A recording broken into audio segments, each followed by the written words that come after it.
Hello મિત્રો, good morning, જય શ્રી કૃષ્ણ. સ્વાગત છે તમારું એકતા જ મિની બ્લોકમાં. જો સવાર થઈ ગઈ હતી અને સવાર આજ તો આપણી મોડી થઈ, કેમ કે હતો સન્ડે.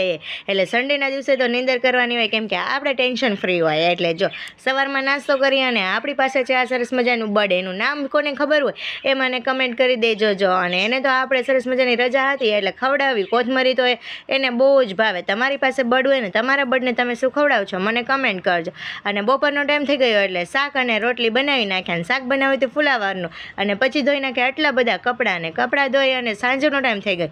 સાંજે રસોઈ બનાવી હતી અને રસોઈમાં હતી સૂકી ભાજી અને થેપલા. મારા તો ફેવરેટ છે.